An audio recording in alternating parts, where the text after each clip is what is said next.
A teraz chciałbym rozpocząć już tą część merytoryczną. Pierwszą rozmowę to będzie pierwsza i jedyna rozmowa w języku angielskim poświęcona współczesnej krytyce światowej. Poprowadzi Michał Oleszczyk, już wgrywam w język, z Warszawy obecnie. No, wybitna osoba, nie bardzo trzeba przedstawiać, krytyk, akademik, także dyrektor festiwalu niegdysiejszy w Gdyni, no i człowiek wielu profesji. Dziękuję. Zapraszam w takim razie, może będę mówił tak. Bardzo dziękuję za to przywitanie, bardzo dziękuję za zaproszenie.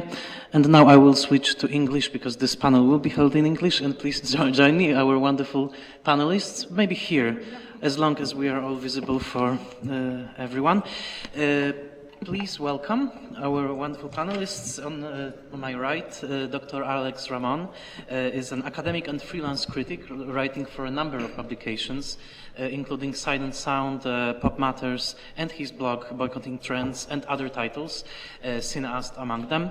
He has been writing on international cinema and also on Polish cinema extensively, especially in the last 4 years, ever since he started regularly visiting the Gdynia Film Festival, and is currently residing in Łódź, but is still writing for international publications.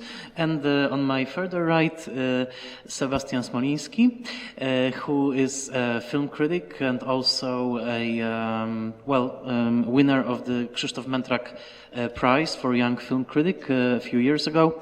He has been writing for a number of publications, both in Polish and in English, and is about to embark on another international adventure because he has just been granted a fellowship by the Kościuszko Foundation, spending the first half of the next year in Cleveland, Ohio, teaching and researching. So please welcome our panelists.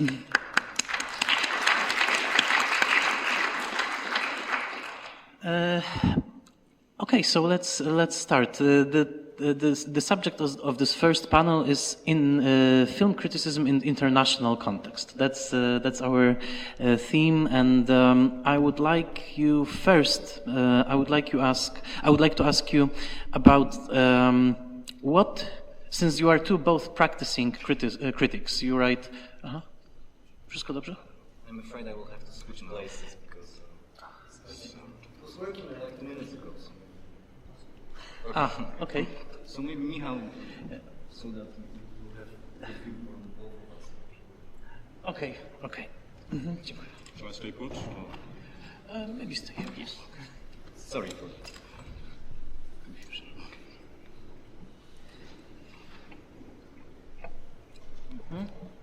Okay. I will start with the more general question, and then we will focus on specifics. It has been noted that during the past 15 years, I would say, especially since the internet revolution became real and since we all got access to fast internet connections, it has been noted, and there was some hope, I remember, especially around the year 2000, that the true revolution in film criticism will happen when more international voices will be sort of allowed to express themselves, and there will be a greater circulation of ideas between critics from different parts of the world. And the question I would like to start with is really, we are in 2019, and do you feel that actually it happened? I mean, do you feel that the world today, the world you inhabit as a critic, but also as a person who reads reviews and who is following what happens in international cinema, do you feel that today's environment is in fact more open, more international, and do you follow more critics that are of different cultural, national backgrounds? How would you, what would be your reflection on that? Yeah, firstly, I'd just like to say thank you for having this panel in English. You know, I'm very grateful that you do that because I know this is mostly a Polish language event. So, bardzo dziękuję, dziękuję serdecznie. I would say it's complicated, but overall I feel like I'm in contact now with critics from many different parts of the world. And sometimes when I sort of stand back and think, wow, you know, every day via social media, I can be in contact with critics from Australia, Italy, Iran. You know, these are just some of the countries that I'm, you know, very frequently in contact with critics from. So in that sense, I think yes, I would say that it has opened up. Yeah. Mm-hmm. Sebastian. So I think the language question is the most important one because, of course, by saying about opening discussion for others, we still, I think, we're talking about English language mostly as a common language.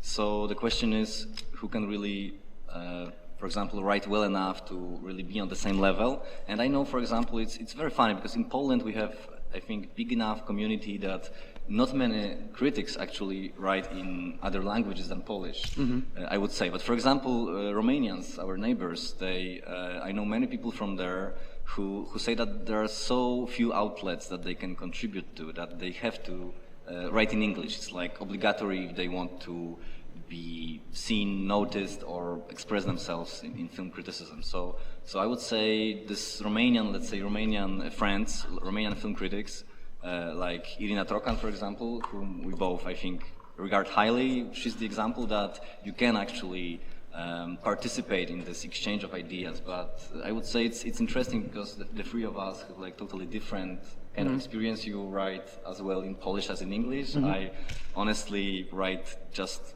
sometimes something in English, and I'm still practicing. So I feel that this language barrier is still something to overcome. Yeah. So, and you're coming like from the center of, let's say, British culture, dominant culture in a way. Absolutely. Yes.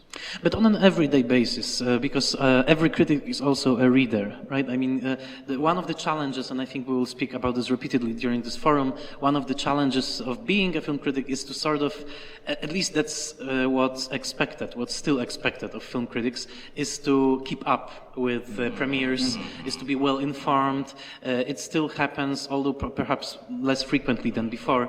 Then you can be asked by, I don't know, by a cab driver or by someone, what is there to see at the movies? What is there to see at cinema? And you are supposed to be the person who is actually well informed.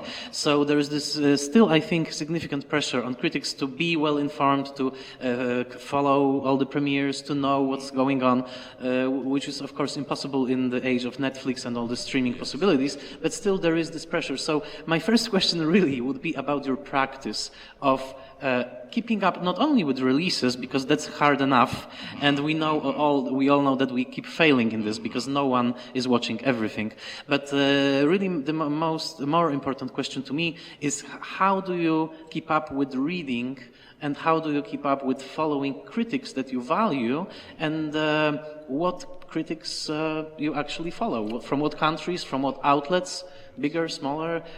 How is your day of reading? What does it look like? I think it's very challenging at the moment. I mean, obviously Cannes is happening right now, and you go onto Twitter and it's like being bombarded, right, with all of these different pieces and reviews. So I think you have to find a way to distill it for yourself and to go to certain places. I mean, for me, I've been reading a lot of Cine Europa stuff recently, and they have a wide range of critics from different countries, and it's great to read their stuff.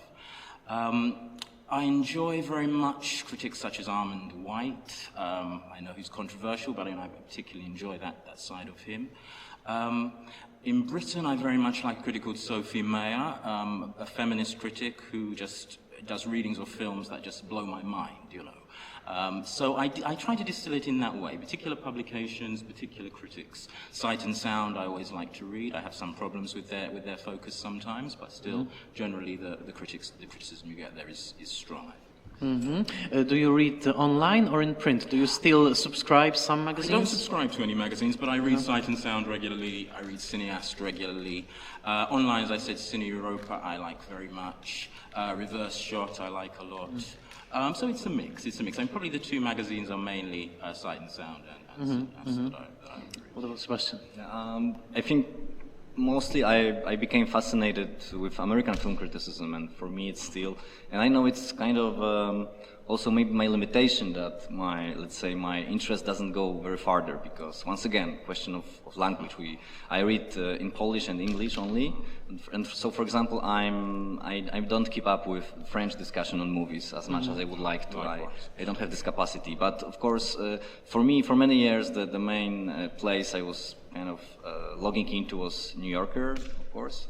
When it comes to foreign criticism, but I find more and more that of course it's not enough, and the places I value most are like maybe some unexpected articles appearing in unexpected places, meaning that there are many talented people who, as you mentioned, White, we can call him mainstream critic, but with non-mainstream views. Absolutely. In a way. So I value very much this kind of criticism that's maybe on the margins, but is very interesting. Like, for example, I remember, for example, I was trying to read as much as I could about Once Upon a Time in Anatolia, and I've read J. Hoberman, of course, his review. He was still very active at Village Voice. But I also found some other places that I cannot recall now. But that's this influence of internet, that it really kind of, you have unlimited access to good stuff, but distilling it is I would say really difficult. Yeah. So I have this one critic still at New Yorker, which is Richard Brody, because I think he's really unexpected. But your question was really about catching up. So I think it's kind of difficult to. We can read reviews immediately after the world premieres, but it's difficult to find interesting articles about movies immediately after the premiere, because you can go to Metacritic or to some other places and you have like this many popular critics, but the question is if these popular critics are kind of, if you trust them, if they are interesting enough, if they really, you can trust them that what they write about this movie is kind of worth reading and thinking about. So, so I think you also said about kind of reading something less mainstream. Right? Yeah, absolutely, absolutely. It's right. But how do you face I think that's one of the basic dilemmas and basic problems of today's practice of film criticism. How do you actually cope with this idea that it's no longer possible for a single critic to digest everything that's relevant and everything that's important? I think all of us actually started, being interested in movies, but also, we actually remember a world or a cultural environment, cultural reality, where the idea of a critic being actually able to, keep up with everything that's of importance was still very much alive. I mean, I do remember when I was growing up in 1990s in Poland, I was buying the Film Monthly, and I was always looking at the premieres, and there were about, I would say, 15, 16 premieres every month, which even in a small town in Upper Silesia when I was growing up, I could make some excursions to Katowice or to other cities and basically see everything and have this feeling of, having seen everything, right, of being on top of things in a way. Nowadays you switch your Netflix account on, and suddenly there are 200 tiles. Every tile signifies a movie or a TV series, and suddenly there's no longer a way of being, on top of the game, let's say, right? So, do you actually think that we're at the point that film criticism, faced with this enormity of streaming and enormity of world festivals, is simply incapable of digesting it all, and there's no way to describe it? I don't think there is, and I certainly don't think an individual film critic can do that at this stage. So again, for me, it's about distilling and deciding what you are interested in. For me, like blockbusters now, I just do not go there. And maybe I'm missing some interesting stuff. My students tell me I am when it comes to Avengers Endgame. I should have kept up and seen it. But I just feel that I cannot. And I prefer to place my focus elsewhere. So I think again, it's about distilling and making choices and really deciding what you're going to focus on. Really. But I think that what you're saying about the situation that was 15 years ago in Poland, that was happening, like this 15 movies a month, it was also an illusion of fullness, let's say, because it was, it's not because there were fewer movies then, but that, of course, fewer movies were released, so you could have this illusion of catching up, but actually you were cut off from most of the worldwide let's say, releases. But nowadays, you can, for example, you don't have to watch movies in the theaters, like follow the premieres, but you can just go to film festivals and see completely different movies. So I would say that the problem is the easy access, but it's, of course, it's not a problem, it's a privilege, but it's very problematic when you have this attitude that you want to catch up with everything. So, for example, interestingly, in US, there are not many foreign premieres. Actually, we have much more foreign movies. I don't mean Polish and American, but like European movies or Asian movies released every month than in US, where I guess because I follow Roger Ebert's weekly reviews, and there are 1 or 2 foreign movies a week.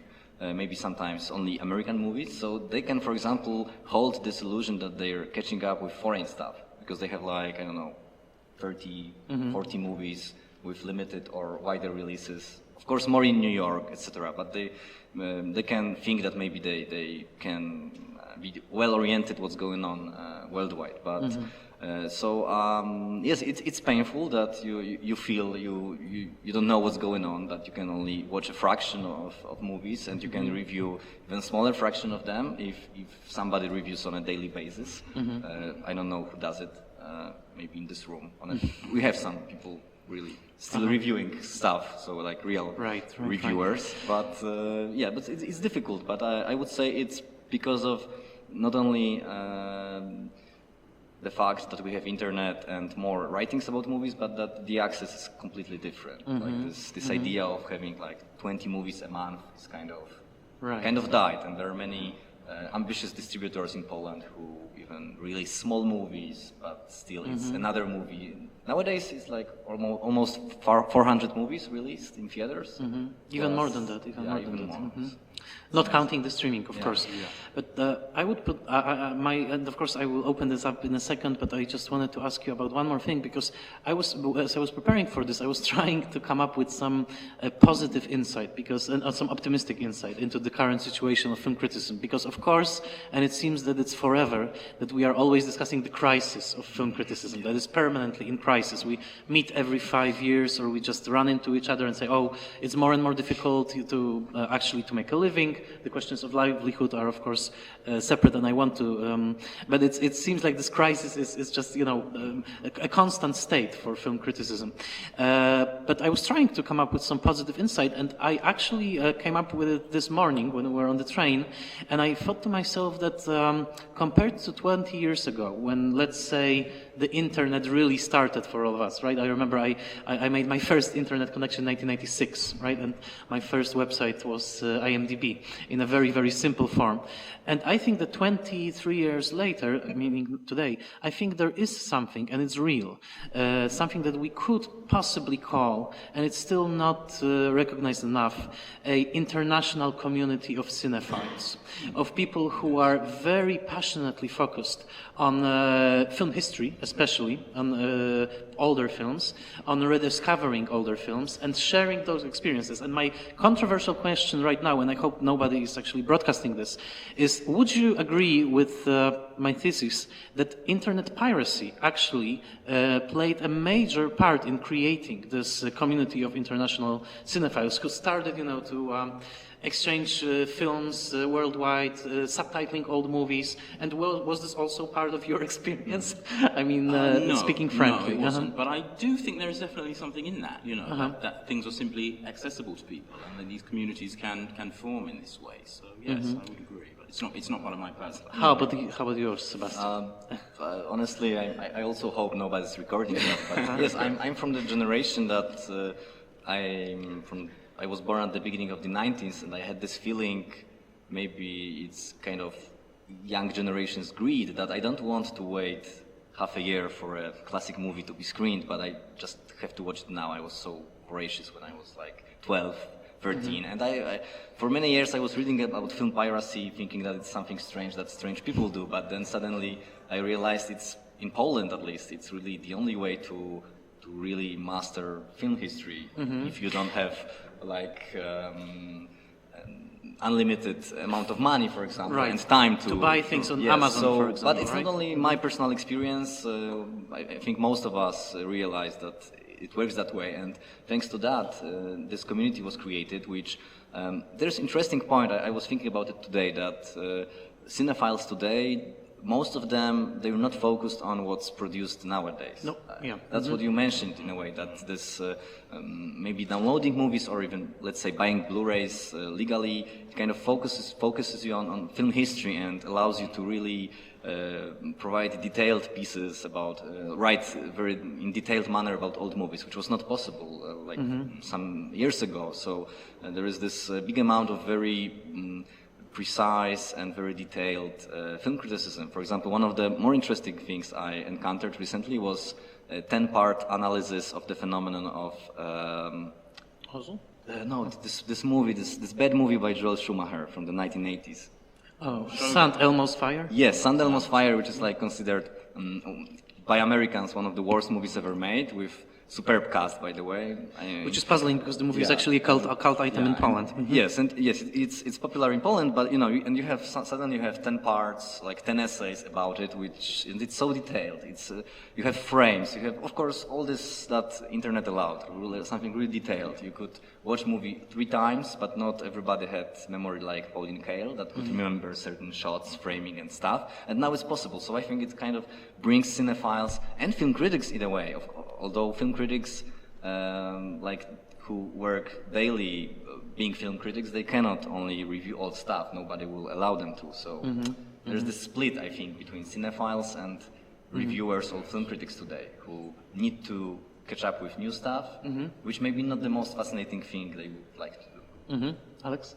Yes, I would agree. I mean, let's say piracy, all of that hasn't been part of my experience, but yes, I would certainly agree. And I think that that looking back in film history is so important, you know, and it's something that the internet really has facilitated. I think that I I think that also may have something to do, and this is maybe something that we will comment on later on during this forum, is that you are saying that it was not part of your experience. I think in this part of the world, especially I would say a decade ago, because today is very different from 1 decade ago. Today we have many legal platforms that actually allow legal access to even older films, and it's not that much of a problem. I'm really thinking about something that I haven't seen described anywhere yet in the mid 2000s, and I'm seeing some people that actually came from Kraków, where I was studying at the Institute of Audiovisual Art of Jagiellonian University, and I very distinctly remember this moment around 2004, where people started, and I'm talking about academic staff, the lecturers, and the students alike, to bring in huge amounts pirated movies from the past. And that really opened up this sort of, international archive. And so many books have been written based on this bootleg material. And because for us, it was really the first time that we could actually see, I don't know, Jack Smith's Flaming Creatures or, many other movies. And nowadays, when I'm looking at this international community of film critics, a couple of days ago, I saw an Iranian film critic posting something on Twitter about a 1940s movie by André de Toth, an American director, which was commented widely upon by a critic from Great Britain, from the United States. I know personally the critic from the United States, who actually is a cab driver by day and a critic by night, let's say. So, and I think this is something uniquely beautiful, that, cinema's past is creating this new kind of community. Did you meet many friends? I'm looking at you, and we actually met in that way. Yes. Did you make many friends in the critical community simply by the affinity of taste? Yes, very much so. Can you speak about this experience? When I started blogging, yes, I made many connections. And of course, on the blogs, you can write a list of your films that you like, and then click on it, and it will take you to other people who like these films. So I made many friendships and connections in this way. Which was very important. What about you, Sebastian? Honestly, this is something I've never done. I don't know why, but I was... What about your friend Chad? Oh, yes, but we've met in person. But yes, this kind of incredible friendships which can be created, they really happen, because the friend you mentioned is an American professor who was visiting Poland, was teaching in Poland, and we discovered I was working for Fulbright commission then, so my daily job, and then writing about movies, and suddenly we kind of discovered some common taste. And he's kind of, he grown up watching 1980s movies, which is kind of amazing because he's like this, really, he knows everything about 1980s, which is fascinating for me. And yes, it happens, but I didn't meet many people online. This is something I didn't do. And what about the role of social media in all of this? And I mean both in creating this international community of critics, which I think is a real thing, especially when you go to a festival like Cannes and you suddenly see those people, right, like in person. But also, I think in a way, putting this community to a variety of tests. How do you feel social media, commenting, Twitter, Facebook, which by definition is international? I mean, it literally expands the conversation globally. What was the effect on that, you feel, on film criticism, as you know it, as you try to practice it? Yeah, I had very high hopes for it, I would say, a few years ago. I kind of felt this is really the way to go.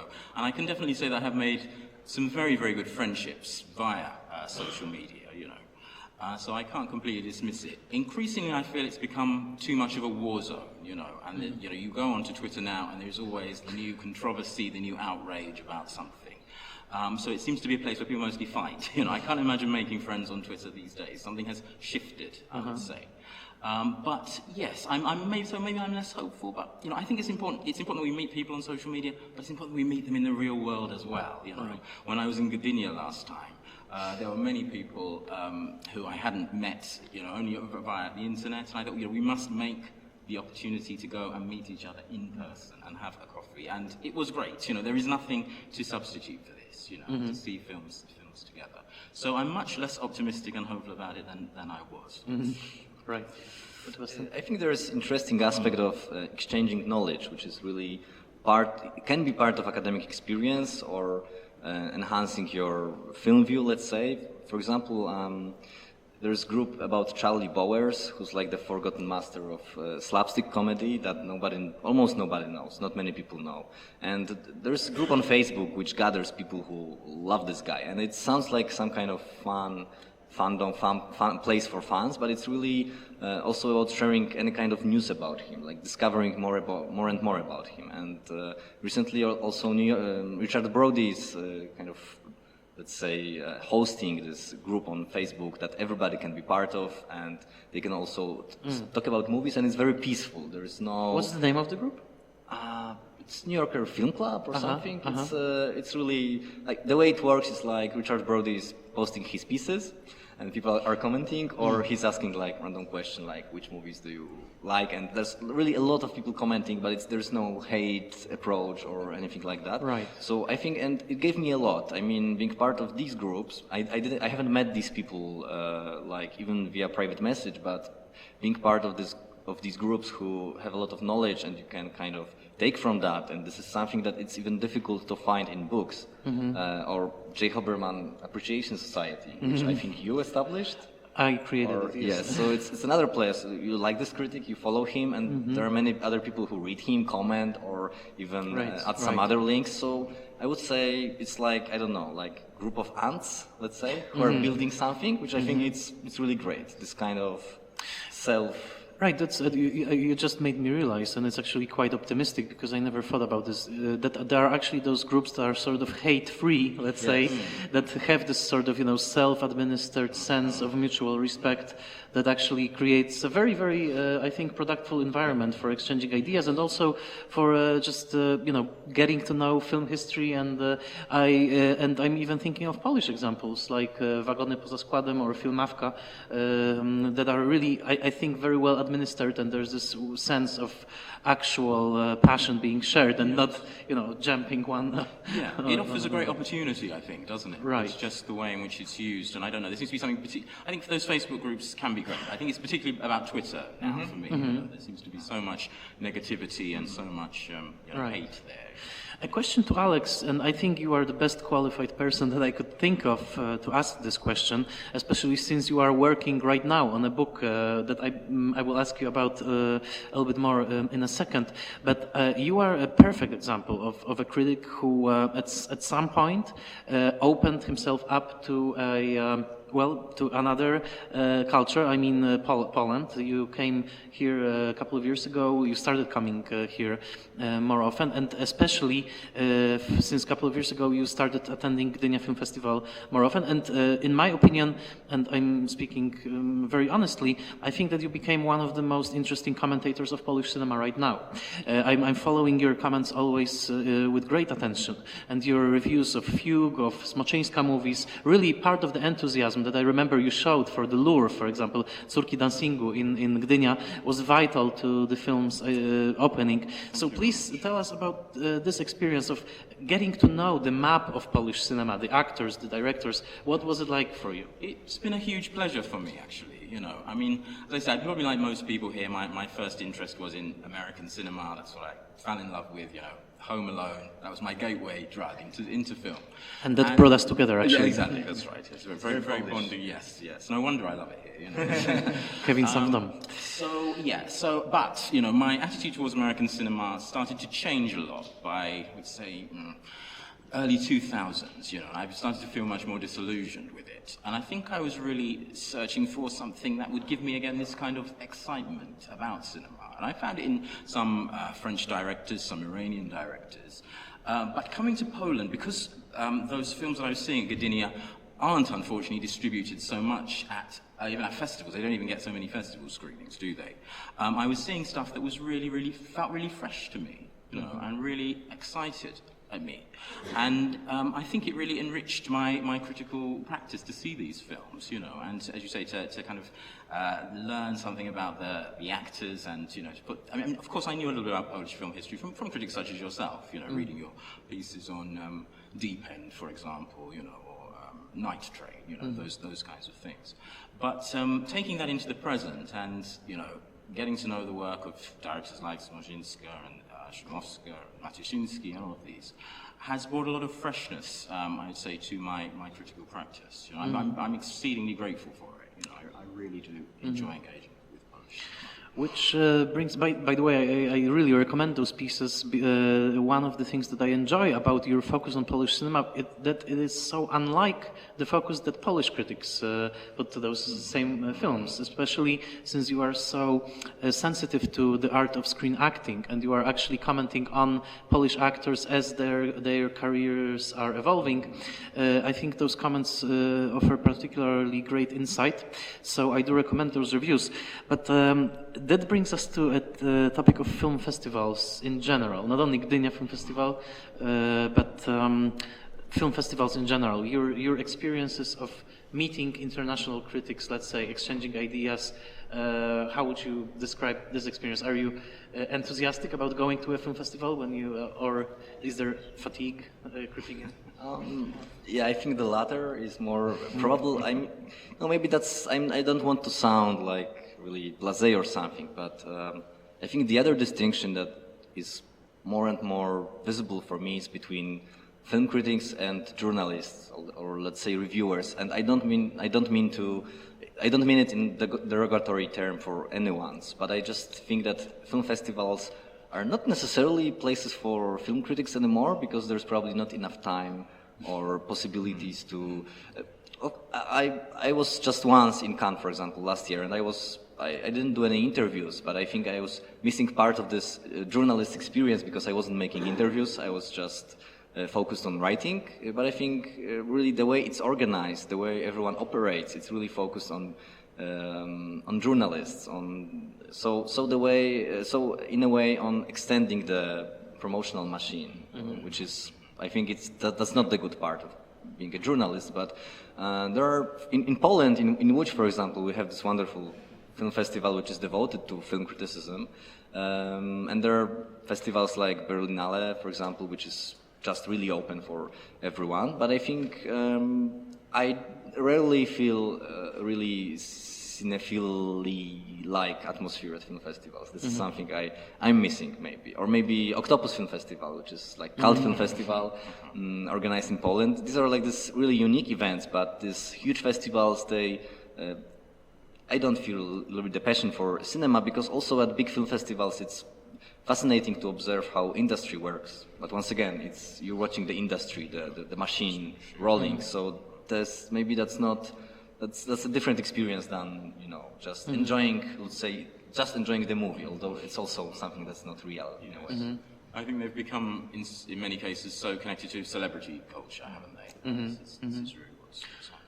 But there are also workshops, critical workshops, for example, that are hosted at festivals that often have international dimension. I mean, like Berlinale Talent Campus, which brings together young film critics from different parts of the world and actually makes them interact in a way. You also were involved with the Diversity Critic project at the London Film Festival what was that last experience year. like? It was very good, actually. Yes, it was a diverse critics mentorship scheme in which 5 or 6 critics applied to be on this scheme from various different backgrounds. And this was giving them, they're mentored by a particular critic from the Times and giving them just an insight into how to progress in their careers.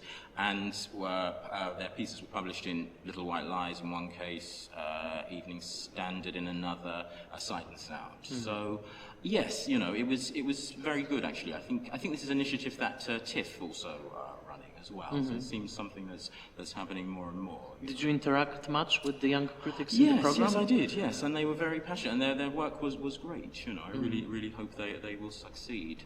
There was one who was particularly interesting, a trans critic called Kathy Brennan, who wrote a very critical piece on Lucas Dont's film Girl, from the perspective, her perspective as a transitioning woman. And that piece was published on BFI and generated a lot of interest and attention. Right. Perhaps this is the moment to try to open this up.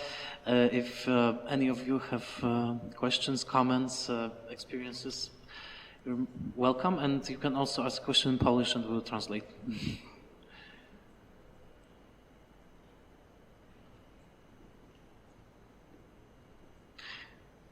Not yet, so maybe think about it for a few more minutes and a few more questions. One thing that I only realized today, again, listening to you actually right now, when you mentioned the dominance of English language in film criticism, I thought to myself that actually there was a time when French film criticism was the dominant, and it actually created some cultural movements, like for example the French New Wave, when it was the French critics who influenced the American critics like Andrew Sarris and the rest. And it seems like Francophone culture currently in this international community is definitely less visible. But I wanted to ask you about film critics from other cultures that you read when you are faced with a film, let's say, that's coming from a culture that is not very familiar to you. You are watching a film at the festival, it represents a country or a culture that you are not very familiar with. Do you seek out voices coming from within this culture? You mentioned Romania, for example. Yes, Romania is a very interesting example because I think in Poland we love Romanian New Wave, or at least it was very popular like 3 years ago. So definitely that's for example, their approach is different because they can kind of say what's popular in their country or how this particular director is really transferring or like translating national themes that we are not aware of into his movies. But I would like to tell a different story, which is Japanese cinema, which is my fascination for last couple of years. And I don't know Japanese language at all. I'm not really familiar with that culture.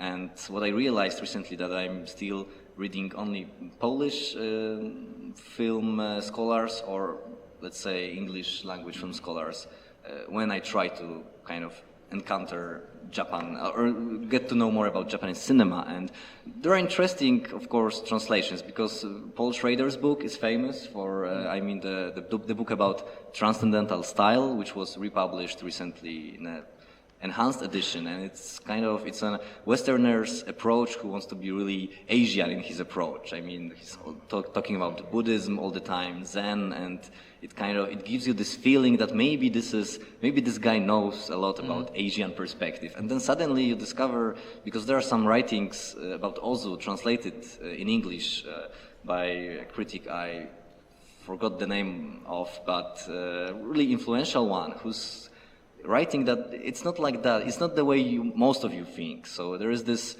let's say, disruption or this different perspective, which shows you that maybe kind of this feeling that if somebody's from Poland or Romania, he knows best about Polish cinema or Romanian cinema. Maybe it's false in a way, or maybe it's false to always classify directors by their national background. So.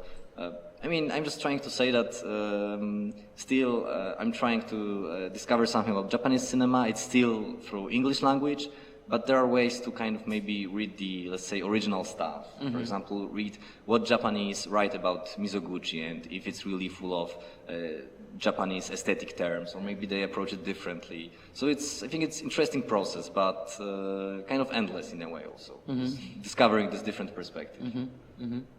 I also think it's quite an interesting question related to identity politics and criticism, in the sense of, who is the authority? Who is the authoritative critical voice? Is it necessarily someone from the country, which seems to be being suggested in certain questions, but not necessarily related to nationality, but whether it's related to sexuality or race or whatever, that particular voices. Whereas in the past you might have thought that the authority would be the person who best knows film history and best knows film form. Now the authority is the person who is represented on the screen, in a sense. Right. I think actually it's quite shocking sometimes how little relevance it's put to knowledge of film history in current film criticism, because it seems that it's really and I'm not bitter saying this. I'm just saying that it almost doesn't matter. I mean, in the constant flow of new reviews, especially coming from film festivals, where so many film journalists go to those festivals and are expected to forge an opinion immediately. That's also an experience that was very discouraging for me when I was attending Cannes Film Festival for a number of years, like 4 or 5 years, and I was covering it for Dwutygodnik and for RogerEbert.com at the same time. It was crazy, but the thing that really made me stop going to Cannes was that terror of immediate opinion. That the screen, because you both went to Cannes as well. The screening ends. The movie actually saw the light of day for the first time ever. And suddenly 300 critics are supposed to immediately form an opinion, not only form the opinion, post the opinion on their Twitter feeds, give stars or points or whatever. It's almost like 3 minutes after the screening is over, it's already too late, because as the credits were rolling, people were already posting their stuff. And I found it so, in a way, wrong and discouraging. It's such a false situation, isn't it? Yeah. I remember a critic the last time I was at Cannes saying to me, "Oh well, I missed the first screening. There's no point seeing it the next day." Exactly. Because everybody wrote about it. Right? It's over. Yeah, exactly. It's an old movie by now. Right, basically. Yeah. What about you? Yeah, but maybe there's some power in this first impression. I also had this situation last year. It was interesting because I was watching Cold War the morning screening. So last year they changed. At Cannes. Yes, they changed how the schedule, and the premieres were the day before in the evening, and critics saw it in the morning. But still, I had to write a pretty big review in 4 hours immediately after the movie. And yes, and it's a strange experience, but also I think it's part of film critics' experience that's really maybe challenging or thrilling. That yes, you have to form this opinion immediately. Maybe you will be wrong, but maybe there will be some power in the immediacy of your opinion. Yes. I agree with you, but maybe there's something. Maybe it's why are we afraid of forming this opinion immediately? Yeah, actually, that was one of the exercises that happened on the mentorship, getting them to write something straight after. Which film was it now? Was it Suspiria? Coming out of Suspiria and writing a review in 20 minutes, on their phone, which is what Peter Bradshaw of The Guardian has been. Right. Oh, this is an interesting format, actually. I know that Matt Zoller-Seitz on RogerEbert.com does those pieces 30 minutes. Right. He gives himself 30 minutes to write about something. Well, you can never check if he actually wrote it in 30 minutes, but still, it's an interesting idea. But you know, isn't it kind of shocking that with all those international critics present at Cannes and all this diversity and you know, there are 2,000, I think, or almost 3,000 watching those films. How is it that a critical consensus is being formed so quickly, and basically the consensus stays what it is for a long, long time, unless there's a political backlash, unless there's 3 weeks later someone, you know... this has happened like with 3 billboards, hasn't it? Right, films, right. Very positively received at first, and then... How is it that, you know, a consensus is formed like... I don't know, but it's actually quite frightening, I would say, because if you, especially if you publish something that's going against that consensus, which happened to me a couple of times, in the case of Todd Haynes' Carol, the first time I covered Cannes. You know, my review wasn't entirely negative, but it was, you know, it was ambivalent, let's say. And, you know, I was really attacked by people, you know. Right. You know, how come your review is different from... Right. We all love it, why don't you? Right? Yeah, exactly, basically. And of course, this was coming from people who hadn't even seen the film, you know, in a lot of cases. This was coming from people outside the festival. So, you know, there is quite a price to be paid for going against this consensus. Right, right. I think the house that Jack built last year was a similar situation, but I mean, it was immediately considered a weak movie, and kind of this idea that it's not a good movie kind of stayed with von Trier. But you can wonder if it's not because he was like this, you know, notorious for his speech at Cannes, and so maybe there's some kind of power play or like some political issues that creep into the you know, evaluation of the movie. Yeah. But there's also, I think, a business dimension to it all, because underneath, I remember this controversy last year, which I think should have been much bigger, but it was actually quite small controversy at first, when Cannes reintroduced the idea of actually, you know, the segregation of critics into big outlets, right, who, like Variety, which is, of course, a hugely influential also in terms of business outlet, and these critics could actually see the films earlier, and, you know, like there was this sudden exposure of the inequality in a way, right? That it's not about the international community, it's really about the big outlets who are influencing the box office. So... well, Cannes is one of the worst for hierarchy, isn't it? Right. It's pretty blatant with the badge system and stuff. So. Right. But do you feel that within this international community, let's say, everything in a way stayed the same, like the big outlets are the big outlets, they're influential, Variety is still on top of the game. Like, do you feel there was actual change, or? I think there's been some change, but I think, I mean, take something like Rotten Tomatoes, for example, you know, which is supposed to have democratized, you know, film criticism, but I mean, has it really, in the sense that there are still top critics and certain publications, particular critics' reviews don't count, you know, if they're not in the top tier. So I think it's a much more complicated question, really. You know? I think in some ways things have opened up, but I think there are certainly still hierarchies in place. I mean, going to Sight and Sound Office was interesting with the mentorship scheme because, you know, they make lots of noises about diversity, and indeed they do, you know, employ a diverse range of critics, but the main employees there are all white, you know, and most of them are men. So, you know, there hasn't been that much change in that. Right.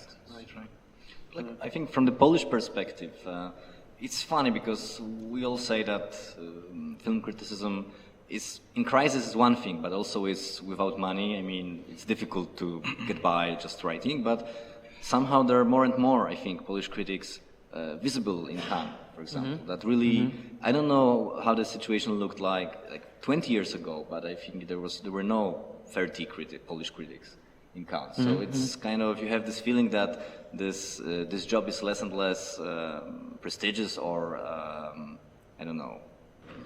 I mean, it seems that I remember very well a time in mid-90s where I would read every single year in this double issue of Kino magazine between July and August, Jerzy Płażewski's, Cannes report, and that would be basically my roadmap for the entire year, because the movies that he wrote then about, I would then look forward to for the year to come. Some of them, of course, made it to Poland, some of them didn't, but this was basically like a holy scripture, right? He wrote about it, so I wanted to see it.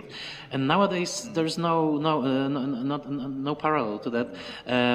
First of all, we all discovered how easy, in a way, it is to go to Cannes, because Cannes has this very perverse system of allowing you a badge for free, but then everything else you have to, cater for. So a place to stay, and it's all very, very expensive food and stuff. But what I'm thinking of is that basically, still, there is this big machine of advertising that is as influential, or maybe even more influential now than it used to be before. I keep seeing critics, Polish, international critics, posting stuff on Facebook, posting stuff on Twitter that is clearly influenced in a way by a promoter of the film, by the PR person. I keep seeing, and I'm not mentioning names, but for example, if a critic posts a Facebook picture of a gift they got from a distributor, for example, such a cool DVD, I mean, doesn't that reflect on your integrity in a way? So how do you feel the presence sort of advertisers and also of PR people? I will just give one example of a critic that I know personally from the States who heavily criticized one of the major Oscar films of this year, Green Book. And I know that he was cancelled from subsequent screenings of this distributor in New York. So there is this pressure, right? I mean, you are criticizing this big Oscar movie. We won't let you see our new offerings. So what's your reflection on that? Yeah, honestly, I think it's one of the most important points, and I think it's terrible because, like to add what you just said, I often see my friends kind of tagging even distributors, tagging in their Facebook posts, creating these friendships, kind of helping each other. But I don't see, film criticism ideals working this way. It's against the very basic idea, because then you have your hands tied when it comes to your will to write about a movie which you want to, for example, criticize. And of course, it's similar with criticizing Polish movies, because, for example, I don't feel that editors pay any attention to any negative reviews of foreign movies, but of course I have some experience with negative reviews, my reviews of Polish movies, which were somehow, I don't know, for example, they didn't want to publish it because maybe it's a bit controversial, or, we have good relations with this director. It's a small community, so it happens, but I think it's destroying what's most beautiful in this job, that you can actually, the only thing that really makes it kind of really exciting is that you can really write what you want. The freedom of judgment. If you're not kind of, appealing to any forbidden ideologies, etc., you should really write whatever you want. But it doesn't happen that way, and I think both, like this, let's say, domestic pressure, this business pressure, and distributors pressure. It's really hard, because, as you mentioned, this idea of kind of excluding someone from the screening, it's one of these methods of intimidation. Intimidation, and making you less visible and less competitive, because then you're not competitive because you haven't seen this movie, so you cannot talk about it on radio or write about it. It's a way of muting dissenting voice. Exactly. Yes, and it's seeing criticism really as just part of this whole PR machine, isn't it? Rather than an individual expression. Yeah, I'm always puzzled, and this goes for an international community as well, by the huge, the awards season frenzy. When every year when Oscars come up, it seems that every single year it becomes more crazy. I mean, the way that the critics immediately focus on those 10 films, and they really assume that these are the most important things films that we should talk about, and I think that creates some hilarious confusion, because some of those films are actually bad, and nobody is talking about it because it's important, because these are the Oscar films. I remember your wonderful quote from Pauline Kael about Academy Awards seasons. Oh yes, the critics who say that such and such an actor should win an award, Academy Award, for this performance, don't deserve a space to write it. Right. Because it's such a, I love the Oscars as a sort of cultural happening, but at the same time, it's really easily forgotten that it's basically this huge marketing machine. Of course it is, yeah. That, and I would say that the critic's job is to be finding films that would never be considered, in Oscar contention, right. and focusing on those, right. not spending time talking about Bohemian Rhapsody. Absolutely, and for the past 10 years, I was thinking how many Oscar films were really critically panned, and I couldn't find an example. I remember in 1970s there would be Pauline Kael's reviews, or even Roger Ebert. They would write highly critically about some of the films. Of course, some of the films that would got the Oscar. In the past 10 years, it seems that every single Oscar movie is a great film, and it's a one. So that's part of you think do of get the these problem. backlashes, though, don't you? Like with something like Bohemian Rhapsody, Right. It does happen. But usually from the identity politics. That's right. It's coming from that Yeah. perspective. Okay, let's make another attempt. Maybe someone has a question or a comment. We would love to. It is a forum, after all. Artur Mayer. Hey, thank you. I'm Artur Mayer. I'm from Łódź School, Film School Łódź. I want to ask you to go deeper into the difference that you touched about the difference between journalist and film critic. What does it mean, and how do you recognize? Because I feel you can choose being film critic. You can choose to be a journalist, but the journalist can be a film critic, and maybe one should start as a film critic, as a philosopher or theorist in film. But then try to use it, as you said, on the market, and sell the films. If you are recognized as a film critic and you tweet something about individual film, it makes it more important. What do you think about that? Alex?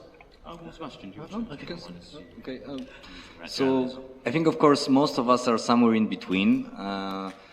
But I think this distinction, on the one hand, it's really difficult to maybe specify exactly like what is one and what is the other. But I think when I said about journalists, I think, for example, most of the interviews that appear in Polish press, they are certainly journalists' interviews, meaning that they are made to kind of present the hero or heroine, like present the director, but never argue with them in a, let's say, smart way. You never question what the director or actor said. You kind of accompany this person and you make the coverage which will be interesting or, attractive. But what I'm thinking, like a critic should quarrel with his or her interviewees, right? So that's my basic idea when it comes to this difference. So I think the matter of opinion is important because you can be great movie journalists, but not really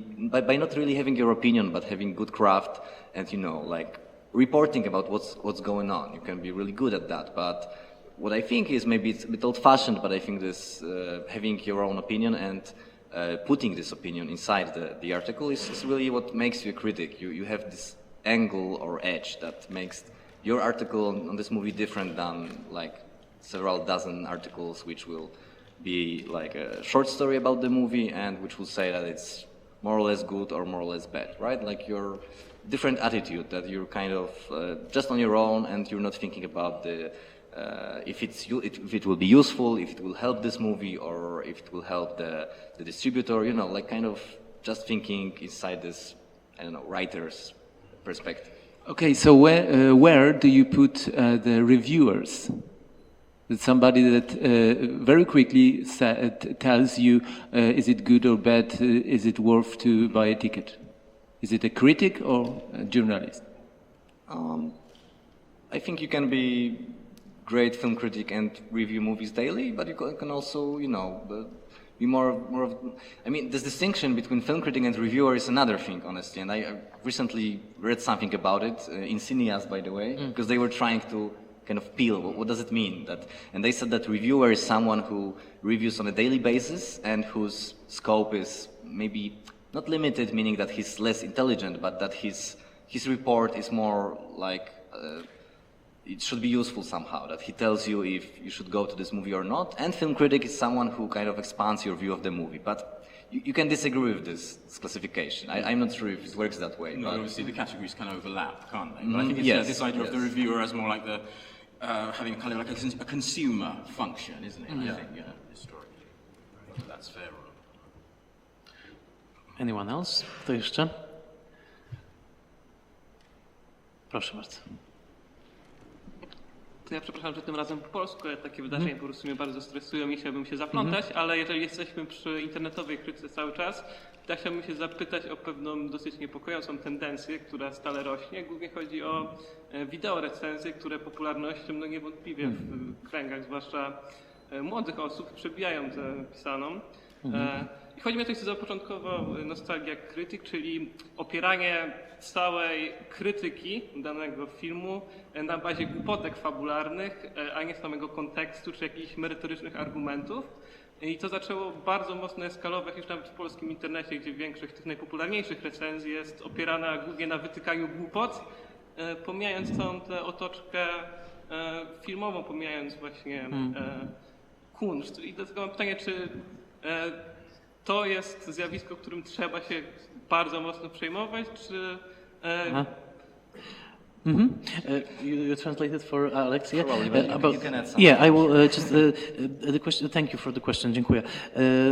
It's a question about video reviewing and the format and its growing popularity among the younger viewers, and this specific brand of video reviews that basically ignore all the craftsmanship and just focus on some missteps in terms of plotting or something that you can nitpick on. So do you have any views on video reviewing as a new form? It's certainly visible at festivals like Cannes and others, people with cameras. Absolutely. Again, on the mentorship, we did have Lee Singer came in to talk about this with the mentees. It's not something that I do myself or really engage with as much as I should, but I'm aware that these are out there and they're increasingly popular. I guess, I don't know. I mean, if we're talking about young critics or people just starting off, it's a way for them to start, right? And we all have to start somewhere. So I guess the element of evaluation is obviously the most important, isn't it? If that comes into play, but they need to start somewhere and finding their voice and maybe improving as they go. I wouldn't dismiss this entirely. Sebastian? Yeah, so what you mentioned is closely connected with this fear of spoilers we all have. Yeah. So there's some bigger trend that fear of spoilers. Fear of spoilers, yes. Many viewers think that discovering some plot elements is the greatest thing about the movie. Like Avengers movies, for example. Usually, when you hear discussion, it's usually about not spoiling the fun and just that you won't have this fresh experience of discovering just what will happen. Not many people are discussing the way it happens, right? So I think there is something in it, that there is this level of discussion is really predominant nowadays. That we discuss about plots, even if they're not really the most interesting thing about the movie. So that's probably why. And also I think it's this kind of this analytical approach is when you want to show that you're really smart because you outsmart the screenwriter by showing that there are many stupid elements in the plot. But the question is like how many of the movies you actually cover, how much of what's there you discuss. Actually, it's plot or it's something more than the plot. I don't know. Right. Nostalgia Critic is a good example of someone who kind of I don't know. I agree, and I would say that also. First of all, there are some wonderful video reviewers that I follow. In Poland, I always give the example of Jakub Dębski, because I think he really is fantastic, and I think he's a very good critic. And he found his own voice. And also podcasts that are growingly popular in Poland. We have some very interesting ones. As well, Bolesław Raciński here has a podcast that he shares with Michał Lesiak, and it's very interesting. But there are so many interesting podcasts internationally that are wonderful, are really wonderful. They are high quality film criticism, only in a different form. And as far as the spoiler phobia goes, I hope it's a phase, because I think it's this willful, basically, I think like, you know, denying what's really important in the film, because I think that, you know, this fixation on plot is just so childish in a way. And if you read best critics like Pauline Kael, for example, who wonderful essays, wonderful reviews, she always spoiled the movie. You know, she always gave out details of the plot because she assumed that we are having an adult conversation about a piece of fiction, and this constant delusion that we are somehow innocent and we haven't seen a film in our life and we will not be able to figure out, you know, what happens. I think it actually takes us a few steps back, and I really have a hard time even treating seriously, you know, this sort of this letter of, you know, of the creators of Marvel's Avengers. Quentin Tarantino, you know, don't spoil the film. He's a big fan of Pauline Kael. He should remember that, you know, she actually did that. So it's I think it's a little bit misguided. Czy jeszcze ktoś? Anyone else? I think we are still have some time. Proszę. Aha, tylko proszę mikrofon, dobrze? A propos tego konsensusu krytyków, zastanawiam się, do jakiego stopnia nie mamy jeszcze do czynienia z taką sytuacją, że w przypadku na przykład krytyków polskich, kiedy film dochodzi do nas po pewnym czasie, to kiedy krytyk polski siada do pisania, to już ma w głowie 10 recenzji tych bardziej znaczących krytyków zagranicznych. I czy to też to otwarcie internetowe nie przyczynia się do tego, że pewne obserwacje, jakkolwiek błyskotliwe, zaczynają być bardzo wtórne i w pewnym momencie, przynajmniej ja odnoszę wrażenie, że czytam w kółko tą samą recenzję. Czy to też nie jest tak, że na przykład ta anglojęzyczna krytyka coraz bardziej wpływa na te krytyki krajowe? A great question about the influence of international film criticism on Polish film criticism, meaning when a film finally reaches Poland, it already has a consensus formed because of Metacritic, for example, when it has points. And the question is, do Polish reviewers in a way replicate that and just, you know, say whatever the critics said? I don't know what's your experience of that, because that's basically... That's a good question. I don't know, honestly, because I think most of us who are writing kind of look at the Metacritic or Rotten Tomatoes. I think it's just natural that you're interested. Oh, okay, so for example, I will review this movie. Let's see how other people are. And it certainly influences your opinion in a way. But I know that there used to be time when Polish critics had different opinions than American critics. For example, regarding superhero movies, because I remember that like 20 years ago, 18 years ago, when like Spider-Man with Tobey Maguire was entering the Polish market, there was no hype about superhero movies in Poland, I think. I mean, also the audience was smaller, and you know, this old-fashioned, let's say, Polish critics criticized it because it was a superhero movie based on a comic book, right? And now I think we're closer to this sensibility that, you know, Marvel is the thing, for example. So maybe that's also part of this, that everything sounds the same, more or less. But I don't know. Maybe, I think certainly we are kind of under suggestions by other critics on the one hand, so maybe that's why this Cannes experience of watching the movie for the first time, like before everyone else, is kind of interesting, and maybe it contributes to this confusion because you don't have a way to go to Metacritic and, you know. So, right. But I don't know. It's a very interesting question, but I always find it very fascinating when the Polish opinion, let's say the Polish consensus, differs a lot from the, let's say, Metacritic consensus. It doesn't happen often, but sometimes it happens that the film, for example, is wildly praised in the States, and then it doesn't have a good press here. Or, you know, the reverse situation. I remember, I don't know why I remember this particular movie, but the third movie by the guy who made District 9, Chappie, it was amazing because it was very well received in Poland, and it has like 19 points on Metacritic, and I always think maybe it's the language issues, maybe, you know, some cultural, something was lost in translation, but because I remember that movie opening and pretty much everyone here praising it, but it had very low reviews in the States.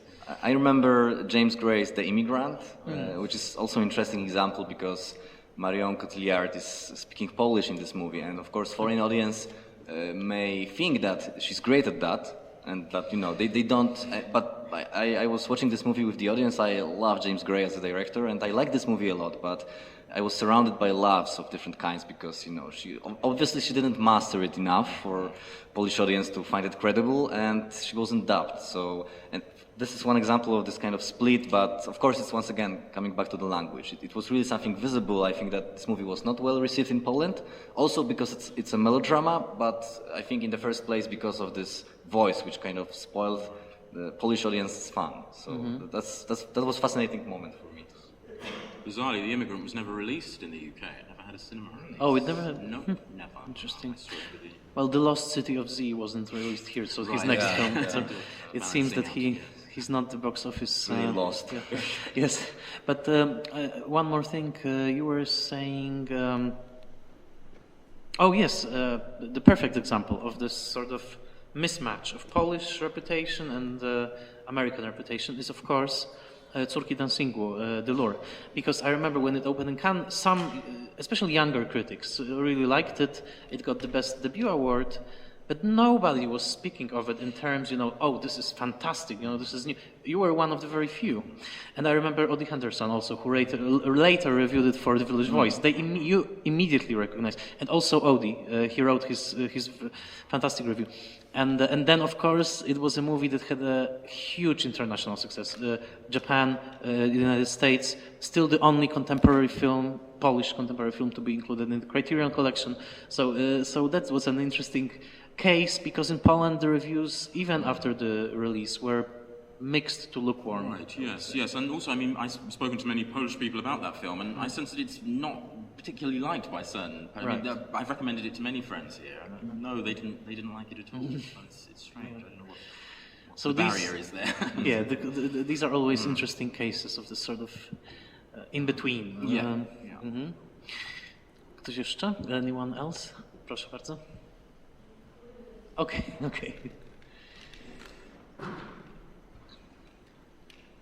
Okay, so what I was thinking about when Kasia asked, if I may, ask about this, how other reviews from United States, for example, influence our thinking, and this is when I think critics has a great opportunity to find his own style, because usually.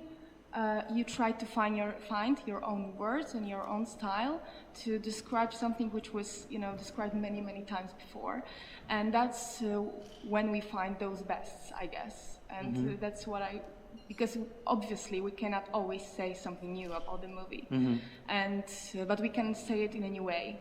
That's I think it's sometimes the most important thing.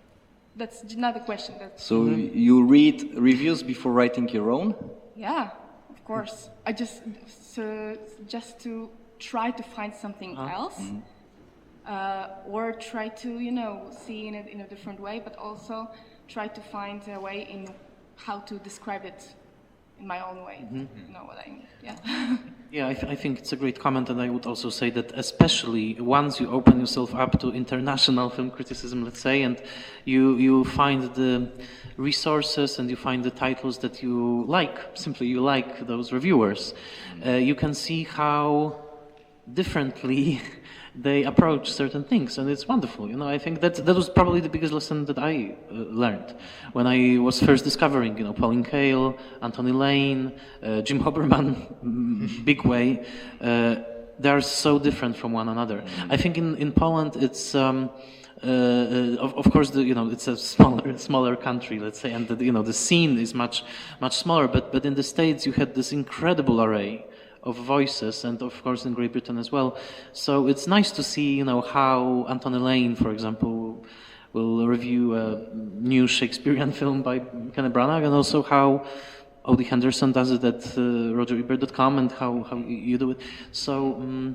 Yeah, I would agree that then you have to find your own voice. Yes. And what do you feel about, specifically referring to other critics' work in a review? This is something that Kael did quite a lot. Yes, and Kael was very militant. She used to, mostly when she was quoting someone, she was not agreeing with this person, and she could be very mean. but also very exciting to read. I mean, I miss those, quarrels in a way, because Facebook quarrels are not the same. Facebook quarrels are poisoned. There's something very bitter and something very unpleasant about the whole, sort of because you never know who will join in. It's like a big, a brawl in a bar. It's endless. Also. Yeah, it's endless and it's exhausting. Everyone feels bad at the next day. It's not a discussion, And what I really miss are those discussions between critics. Exactly. That the sense of a dialogue. A sense of a dialogue, and but it doesn't really happen nowadays. I feel like maybe it would be something worth recreating, especially along international lines, I guess. But the problem also is that critics are so overworked often. It's so difficult to make a living that people are exhausted. But this is, I think, the place for bloggers, which I think do it. That's my.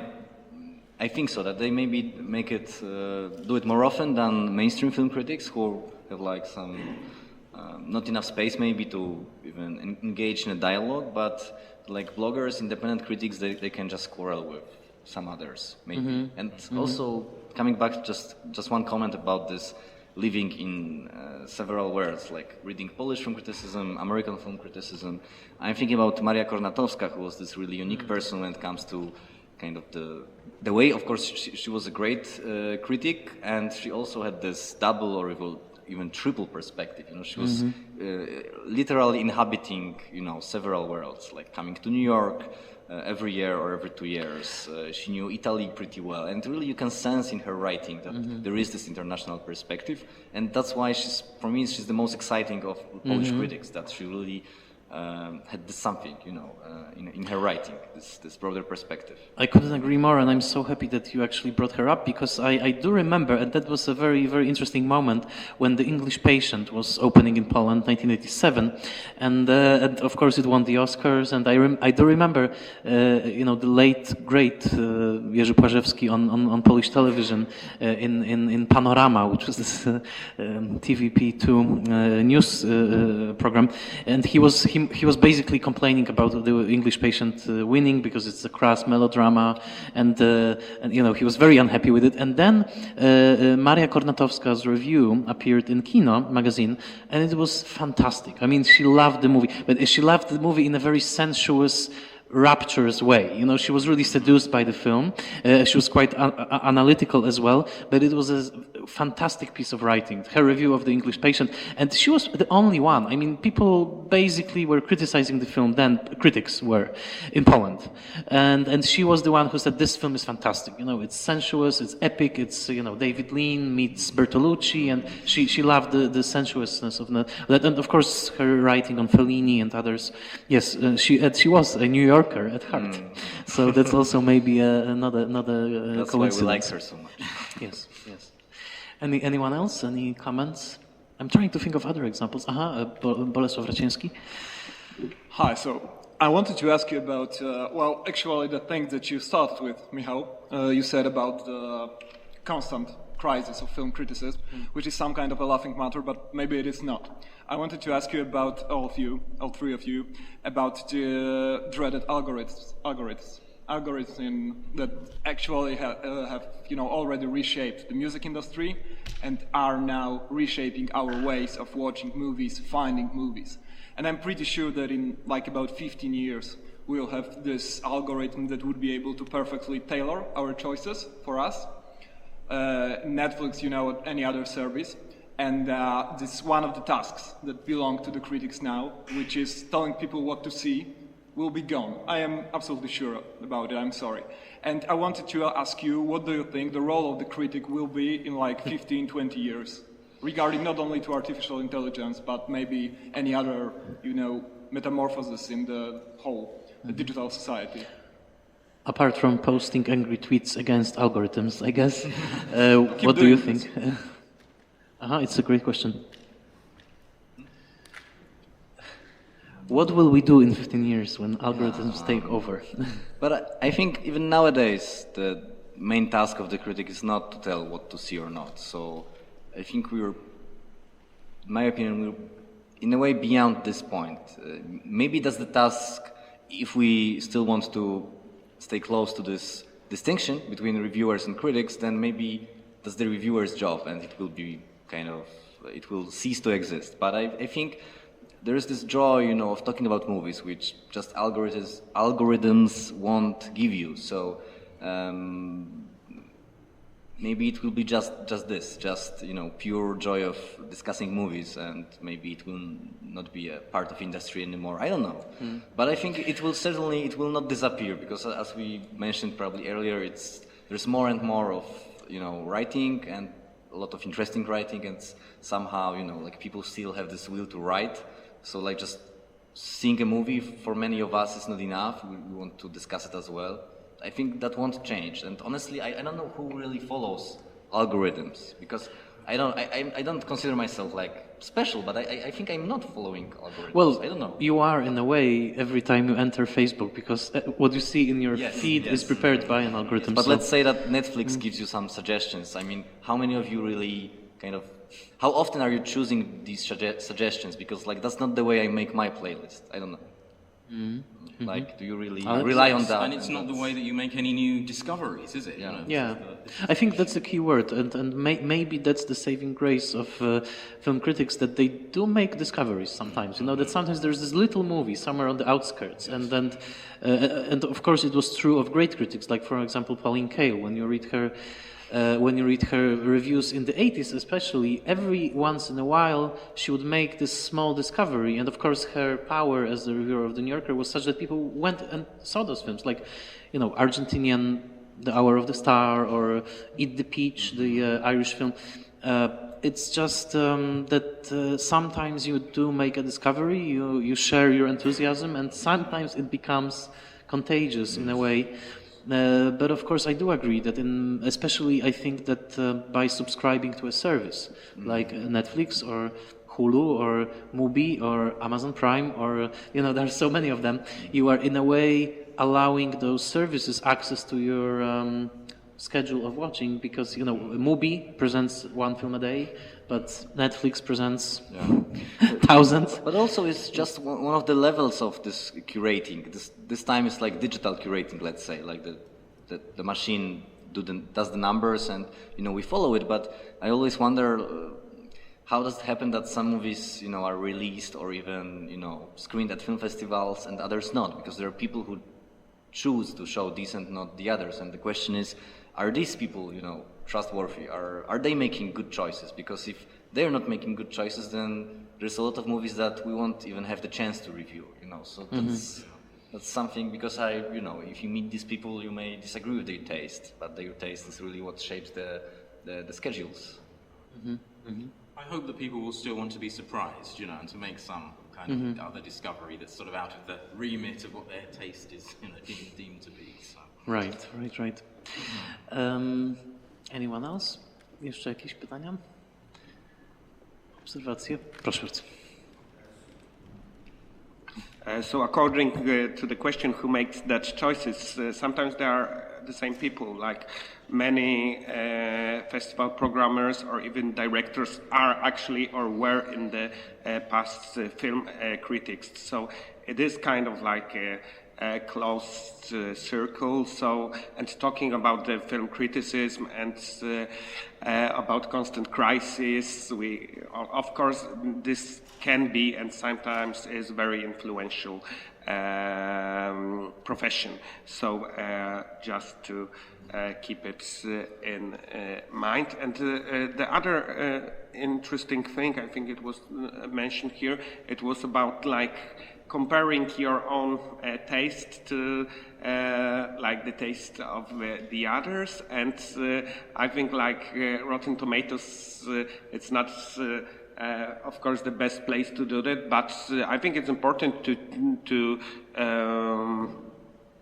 be informed not only about the American critics or English language critic reception, but also how the movie, especially if it's not like a big movie, was received in other countries. Like if you watch Italian movie, you have to know what was the reception in Italy, how did it go in cinemas, and maybe why, right? So I think it's also important to not to be only focused on quite like centralized as Michał said, like variety is still like number one, but like we don't have to always look only at this hierarchy that already exists, but trying to kind of shift it somehow as far as we can. Yeah, and I also wanted to say that we are talking about this huge revolution that the internet brought about, but also it's useful to remember that there was a time, and I mean especially the 60s and the 70s, when film criticism already became international in many ways because of the very lively film culture, and especially in Poland, what was called the discussion clubs, the film clubs, when there was the publication, which sadly is no more because no one is funding it, like Film na świecie, which ran for a number of decades. And especially in the 60s and 70s, when you leaf through Film na świecie issues, you can see translations, Polish translations, of reviews from French magazines, British magazines, American magazines, of course Soviet magazines, but also very valuable Russian film criticism. Of course it was a very limited access, but most people who were interested in it could reach it also in libraries. So in a way, that was also a time when the array of critics was perhaps more international because it wasn't so focused on English language only. And nowadays, even Kino magazine doesn't really do reprints or translations of reviews from different parts of the world. Sometimes, some very rarely. And it would be interesting, to read a contemporary Russian critic translated in Kino, for example.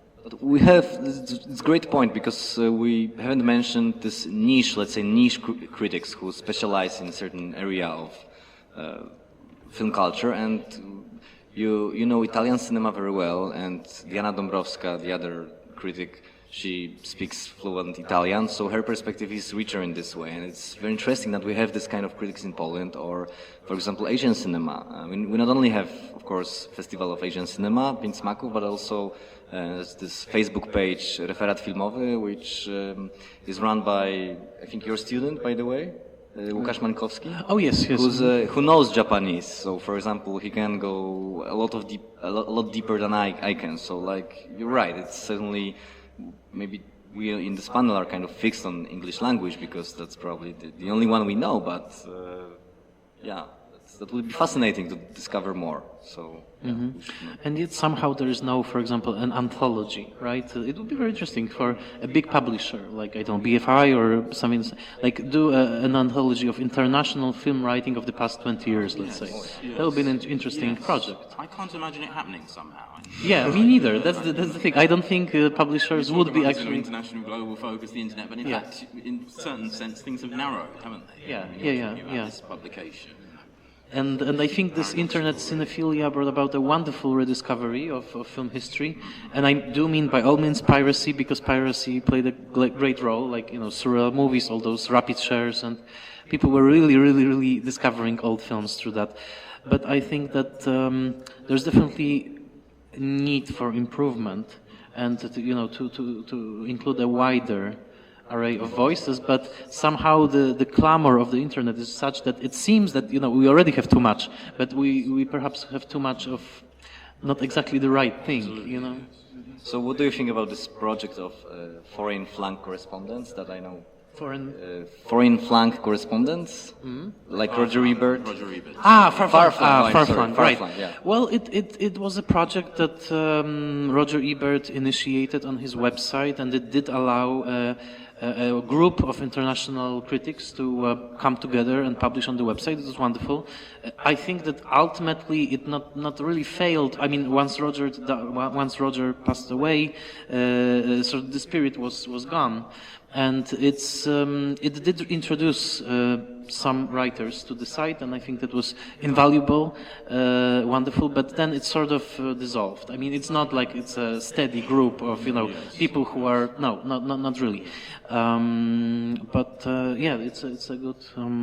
It would be great to see more of those kinds of initiatives, wouldn't it? Oh, absolutely, absolutely. I think that there's a, but it's again, it's a matter of time and of money and of work that one is willing to put into that. Because one thing that we didn't mention, which is actually quite depressing and seems inevitable, is the demise, slow demise, at least severe crisis of the International Organization of Film Critics. I mean, Fipreski, right, which currently is severely under. Well, basically, it's a matter of life and death for the organization because the organization, of course, has a wonderful history, and many critics belong to it, and there are Fipreski juries, meaning literally international film critics juries. But less and less festivals are willing to fund the tickets. Less and less festivals are willing to host film critics from Fipreski because suddenly, it seems that for a film festival, it's not a matter of crucial importance to have this award, especially when it generates costs. It generates costs of 5 people traveling internationally, 5 people being accommodated, only to go on the stage and present the award of the critics. And right now, I'm in constant touch with Barbara Hollander, who is the chief of Polish Fipreski, and it's shrinking basically. So there's another dimension of that. Anyone else? We started a little bit before 4 p.m., so I guess we can also end a little bit earlier, but if there are any questions, then please. Ja bym się chciał zapytać, skoro już ustaliliśmy, że inne recenzje mają na nas wpływ i jakby zanim też piszemy o filmie, jesteśmy ich odbiorcami, tych krytyków, innych krytyków, to też chciałbym zapytać o doświadczeniu w kwestii, jak my sami siebie możemy zmieniać swoje zdanie na temat filmu, bo ja miałem taką przygodę jakiś czas temu w przypadku filmu Mother, gdzie byłem strasznie zły wychodząc z kina i chciałem napisać mnóstwo tekstów na ten temat. Przepraszam, jaki film, bo nie słyszałem? Mother. A, Aronofskiego, tak? Tak. I kiedy już to wszystko napisałem, oczywiście głównie dla siebie, żeby to tam wyrzucić po prostu, okazało się, że ten film wcale nie był taki zły, jak myślałem na początku, więc chciałem właśnie zapytać, czy może też Państwo mieli coś takiego w swojej przygodzie w pisaniu, jakby tą dysproporcję pomiędzy pierwszym wrażeniem, a ostateczną decyzją, czy ten film, no nie wiem, czy ten film wzbudza jakieś emocje, które do nas przekonują, czy nie, czy jest wartościowy. Did you ever have the experience of reassessing the film that you, for example, hated right after seeing, and then once you started writing the review, you discovered that actually it's not that bad? Did you have? You're talking about Mother as yes. example of that. Yeah, no, I loved Mother straight away, so that's not for me.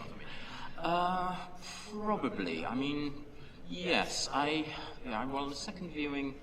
I don't know how many people know the film The Duke of Burgundy by Peter Strickland. Yeah, my first viewing of that was difficult, and the second time I thought I need to see this again. It was a revelation, and I adored it and wrote a real rave for that film. So I'm sure there are many others. I've never written anything about Whiplash, but I liked this movie a lot.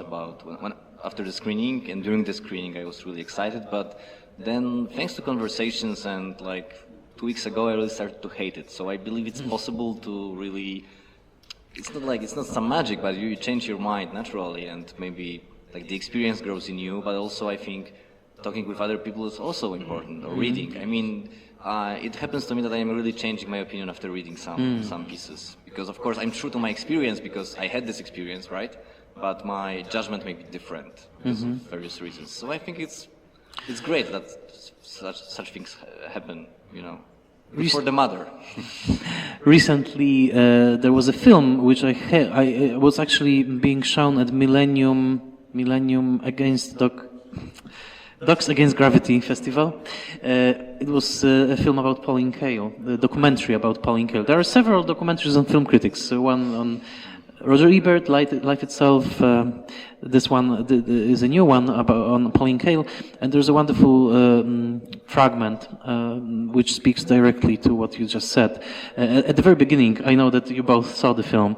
At the very beginning, there's a footage of Kael who says that the process of writing a review is really thinking, and she loved that about the process. That she, as she was writing, she was thinking about the movie and she was forming the response as it sort of, flowed from her. And I remember another quote from her in another place. She said that I'm always thinking with a pencil in my hand, meaning that because she only wrote with pencil, she never typed. She said that's the way of thinking for me. I'm writing and I am discovering what I feel about the film. So that's a wonderful thing. Also, I think in a great critic that an ability to give a complex response. Not I love it, I hate it. Yes, I think that's another thing I miss in some film criticism today, where it's either a rave or a pan, right? And I guess this is coming down to this, promotional aspect. Yeah, I really miss, nuanced reviews of someone like Pauline Kael, who could really evaluate what works and what doesn't work. And this is, right. Precisely the treatment that many films require. Yeah. It seems that nowadays, for example, in New York Review of Books, every time they review a film, it happens maybe 4 times a year, but they do give space to very good writers to give a very long and complex reading of a film. So there are still places like that. Yeah. Anyone else? Ktoś jeszcze? I feel like I'm in the UN because it's if there are no more questions, because we started a little bit earlier, so I think we are running full 2 hours right now. Do you have any closing comments? This question has to be asked. I was looking forward to asking it at this forum. Are you optimistic about the future of film criticism, Alex, or pessimistic? I'm going to say yes. Overall, yes. I think there are so many great critics online to read. I worry about the saturation, and just sort of, as you were talking about, keeping up with stuff. But, I read something and I'm inspired anew about the whole profession and, the purpose of it. So, overall, I'm going to say yes. I want to end on an optimistic note. Okay. Yeah.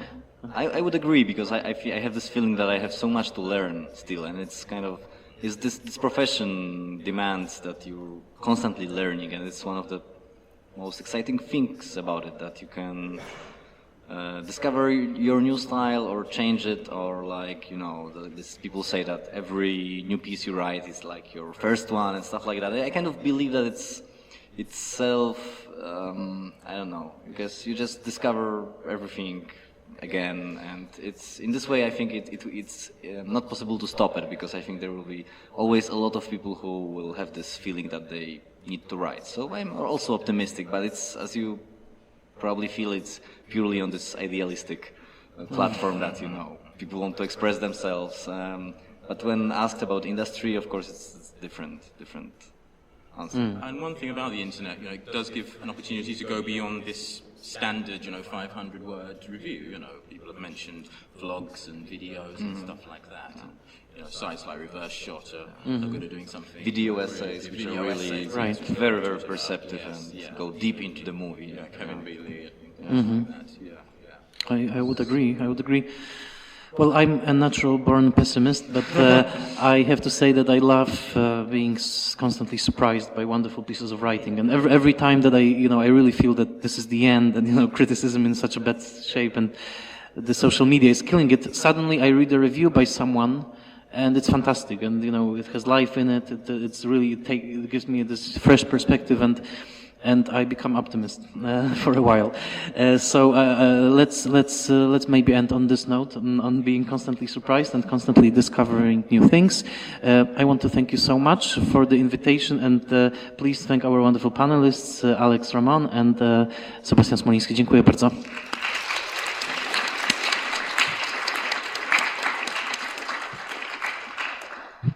Dziękuję panom.